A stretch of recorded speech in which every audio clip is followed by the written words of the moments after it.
Mais uma vez, estamos apresentando o programa Um Fato, Duas Visões.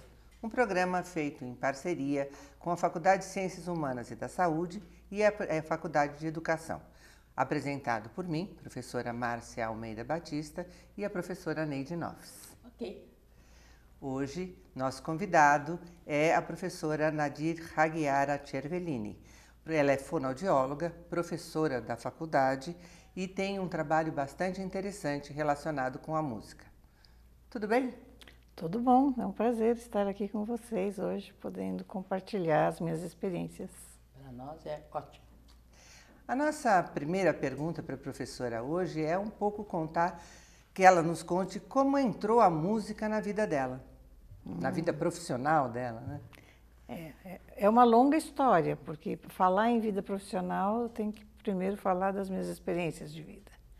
E a música entrou na minha vida desde sempre, quando eu era criança, e desde pequenininha eu ouvia música, minha mãe ligava a rádio na Rádio Gazeta e a gente ficava ouvindo música o dia inteiro, brincando numa chácara muito grande, muito agradável, e aquele som em alta intensidade ficava penetrando os nossos ouvidos o dia inteiro. Então a música fez parte da minha existência praticamente desde que eu nasci. E como é que você foi fazendo essa junção com isso que faz parte da tua vida com a sua profissão, que é a profissão de fonoaudióloga? Bom, eu me formei em música, eu estudei piano, fiz conservatório e comecei a minha vida ganhando os meus trocados tocando em casamento. Eu tocava órgão em casamento. E como a música tinha um papel super importante na minha existência, quando eu passei a me dedicar à educação de crianças surdas, uma preocupação que eu tive é por que algo que é tão importante para mim é subtraído da existência das crianças surdas. E eu então fiz essa ponte, eu fiz o meu mestrado resgatando a música para a vida das crianças surdas. E fiz uma pesquisa sobre a percepção e a reação da criança surda à música, trabalhando com crianças de 4 anos de idade. Como você vê isso, a música para o surdo, aquele que não ouve? Como você vê isso?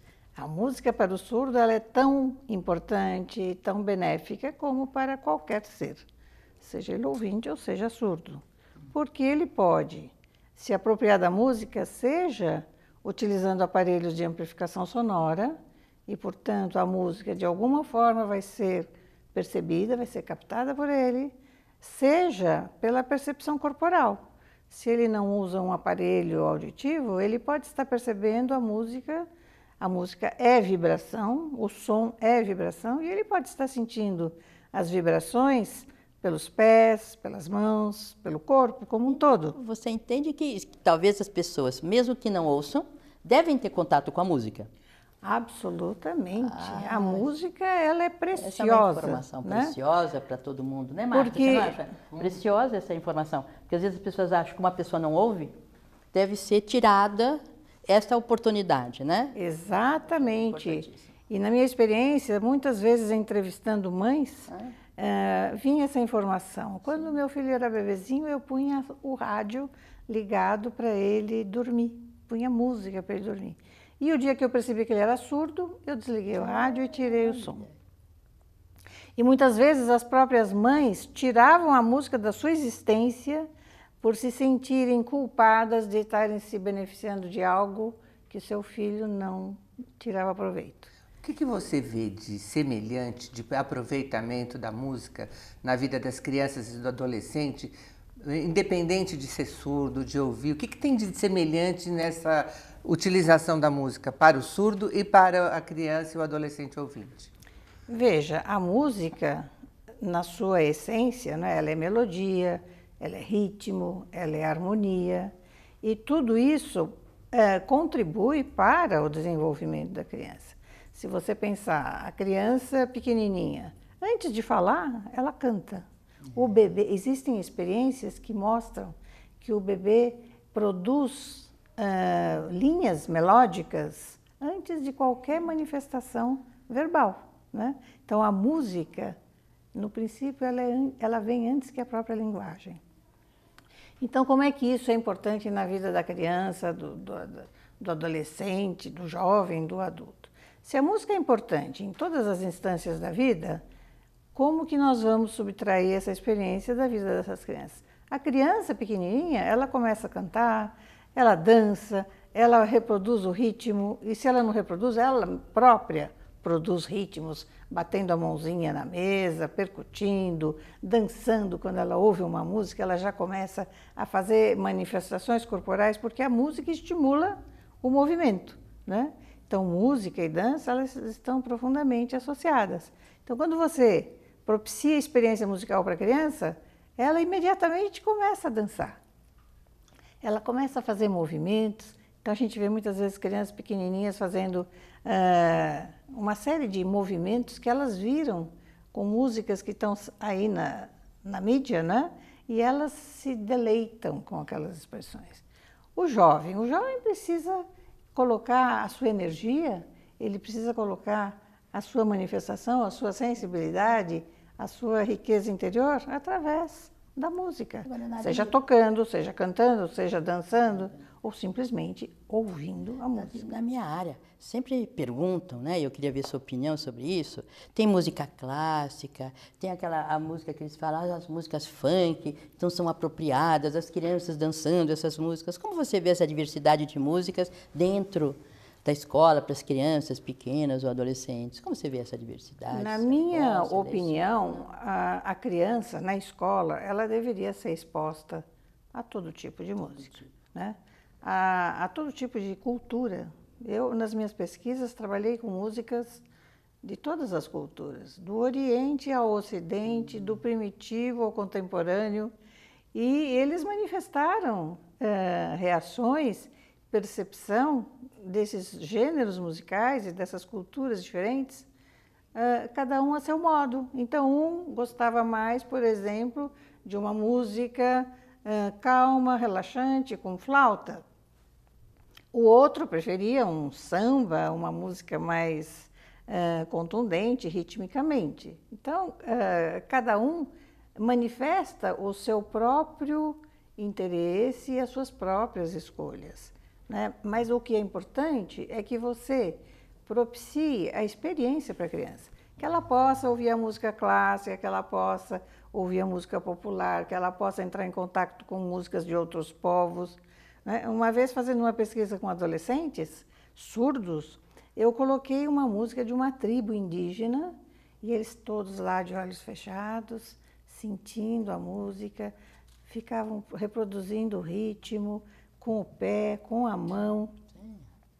E quando acabou a música, eu perguntei o que vocês acharam dessa música. E um rapaz diz assim: parece índio. Muito eu falei legal. assim: você acertou, é uma música de índio. Ele ficou extasiado. Como que ele, surdo, sabia que aquilo era música de índio? E daí eu falei assim: você pode cantar e tocar como um índio. Ele pegou um bongô e começou a percutir e a produzir sons como... E quando a gente ouve, você não sabe qual é o índio e qual é o surdo. Tanto é que eu apresentei essa gravação na faculdade e falei para os alunos: vocês vão identificar que tipo de música é essa e quem está produzindo. Os alunos falaram: isso parece uma música do Oriente.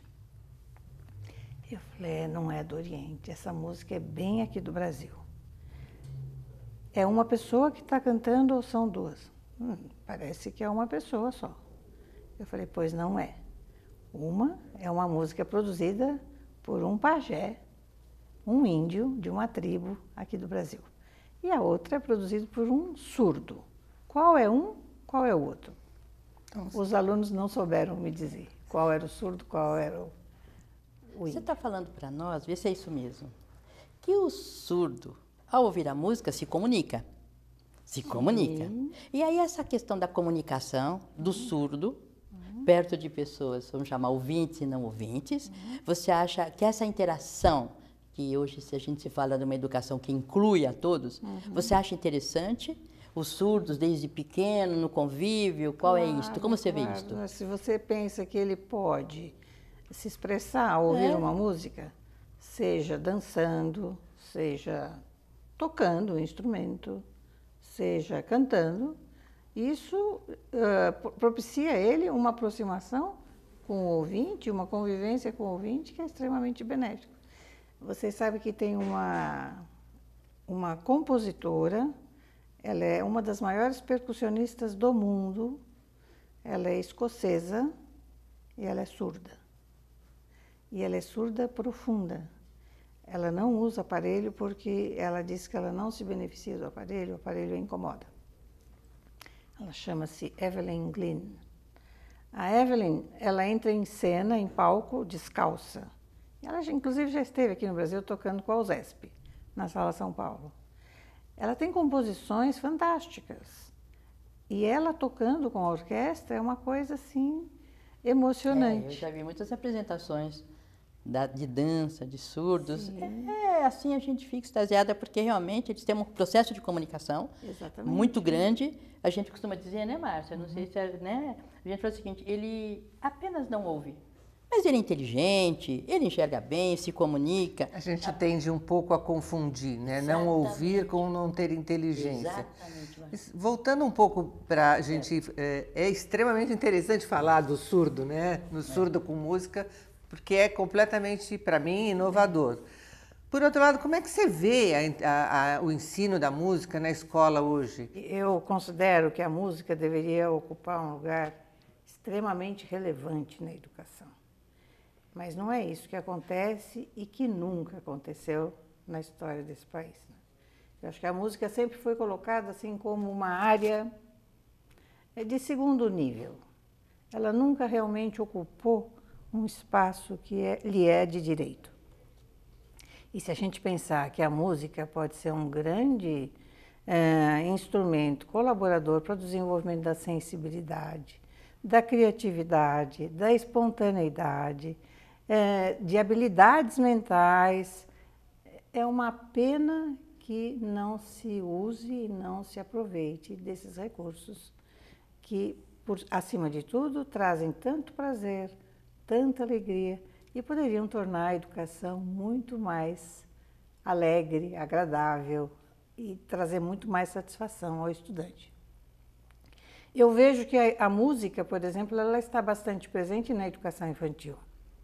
As crianças cantam, as crianças dançam, as crianças tocam, mas depois isso vai sumindo ao longo do ensino fundamental. Ela vai se transformando numa educação mais séria, sabe? É algo assim mais formal. Conteudista, a palavra. E as crianças começam a ver a música como uma coisa que não lhes pertence. Ou fora da que escola. Isso não Pra fora. E passam a ver a música como algo de segundo plano. Ou como algo que tem a ver com dom, né? Talvez. Algumas pessoas têm o dom para a música, outras não. Isso muitas vezes as pessoas dizem assim, você é desafinado. E a pessoa se tranca e não canta mais.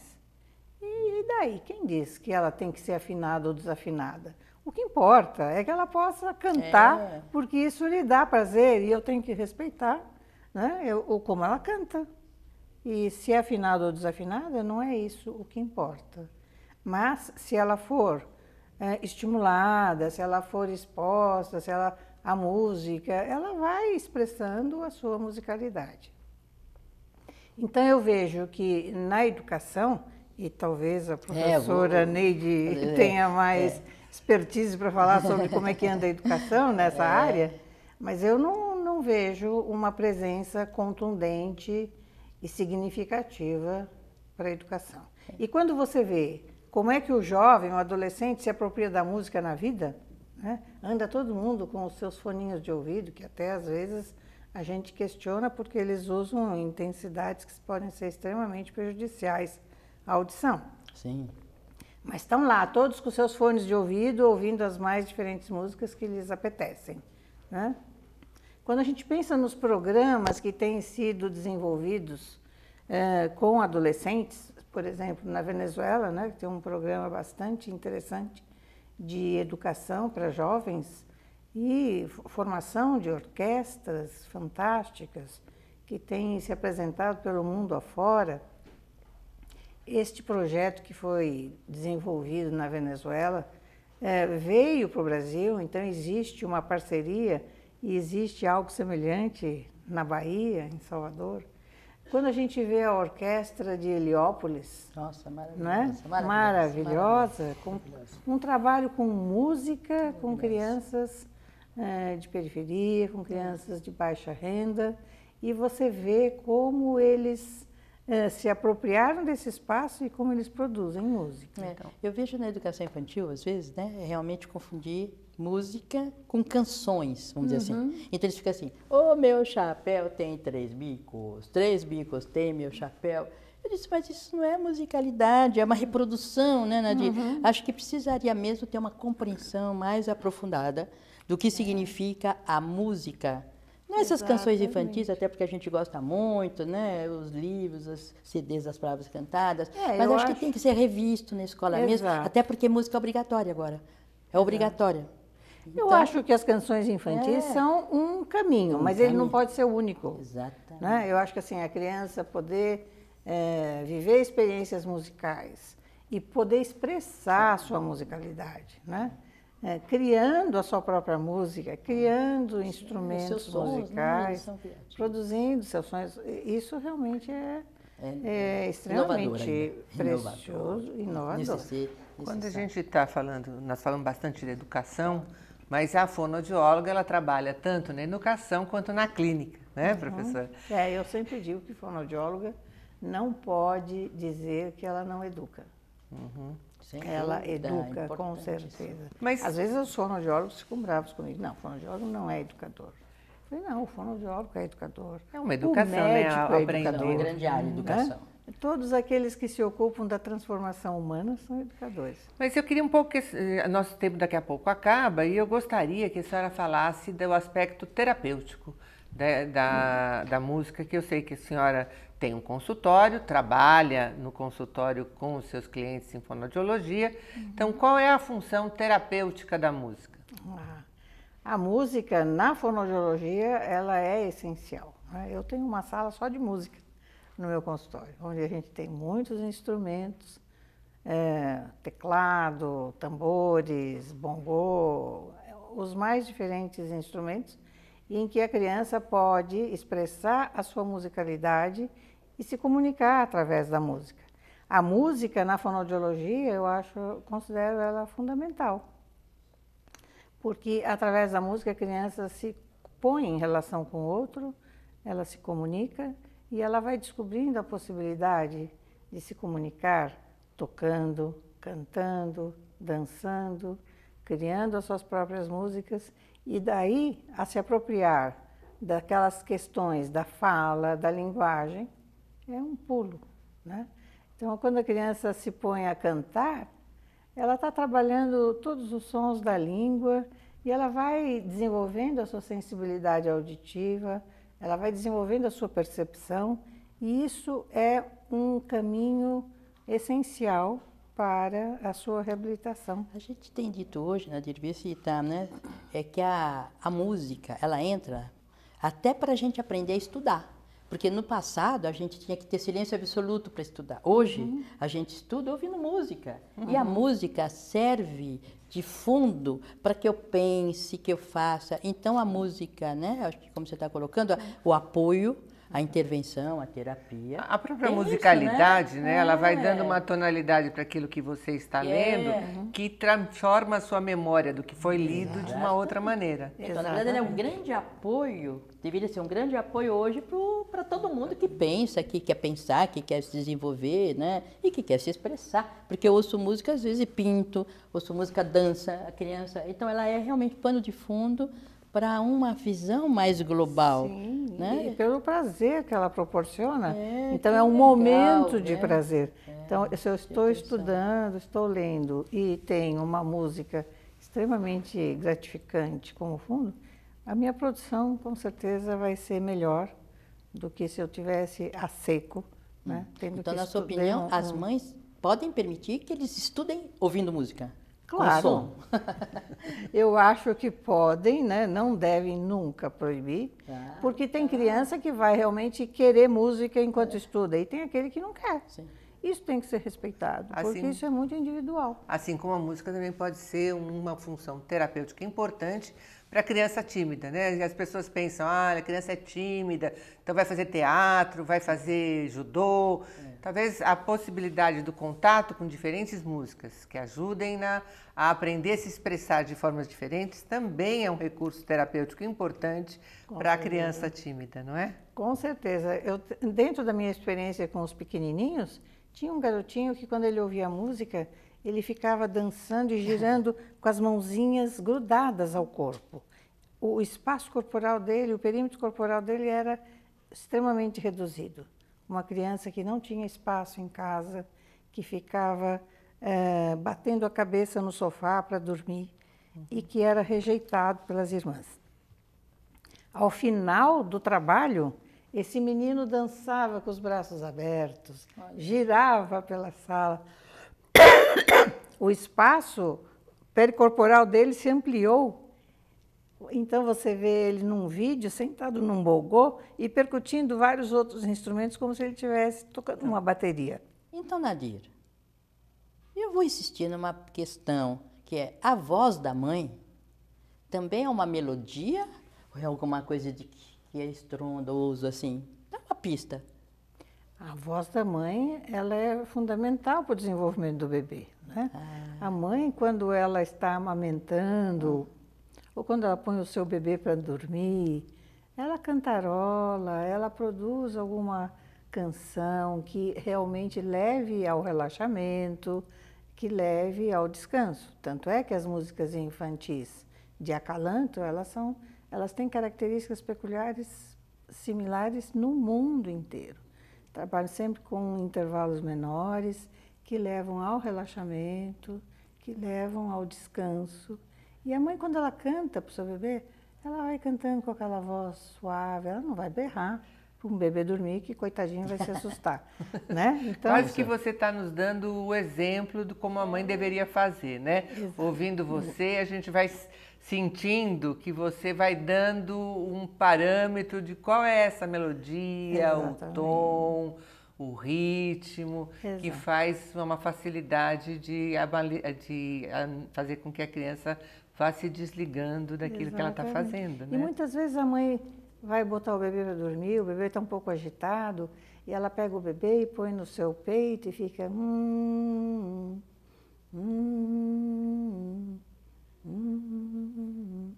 E ela vai... Isso é intuitivamente, né? Ela vai modulando e vai trazendo com a sua voz o relaxamento, o descanso. E quando você vê, o bebê dormiu. Acho que é interessante isso que você está falando, né? Você vai dizendo que é intuitivamente. No entanto, acho que a nossa educação, a forma como a gente foi sendo criado, de certa maneira, a gente vai perdendo essa intuição com a musicalidade, né? E é disso que a gente estava falando hoje, de um resgate da musicalidade humana que permite com que a gente entre em contato com sentimentos, emoções, possibilidades diversas, não é, gente? Não, acho que está perfeito, Márcia. Eu estou entusiasmada. Ouvindo. Só para fazer um gancho, né? Eu tinha uma amiga que não cantava, porque quando ela era pequena, ela fez parte do coral da escola e no dia da apresentação a professora falou assim: Fulaninha, você senta, você fica aqui na frente, primeiro lugar. Ela ficou toda emocionada porque ela ficava na frente. Ela falou, você só abre a boca e não produz som. Ela ficou tão traumatizada que ela nunca mais cantou na vida, nem para acalentar os seus filhos. Quem cantava era o pai. É coisa triste, né? E de alguma forma ela passou a nem abrir a boca. Nem abrir a boca, né? Boca sem som não tem função. Pois é. Então eu gostaria de agradecer muitíssimo a sua disponibilidade, a sua gentileza de estar hoje conosco falando sobre música e educação, música e processo psicoterápico. Neide, algum comentário? Não, quero agradecer também a presença e até a próxima. Porque tem muita coisa que ainda nós não conseguimos É verdade, explorar, eu fiquei curiosíssima. Eu queria também. saber o que acontece com o Gago, se trabalhar com música. Muitas questões que ficaram aqui ainda na nossa cabeça. Na nossa cabeça, o programa tem um tempo limite. Se você tem alguma curiosidade, alguma pergunta que foi importante para você, por favor, entre em contato com as Faculdades de Ciências Humanas e da Saúde ou a Faculdade de Educação, fazendo sua pergunta dirigida à professora Nadir Hagiara Cervellini. Acho que por hoje nós paramos por aqui, né, Neide? Nosso tempo terminou e nos encontramos numa próxima oportunidade. Até mais ver.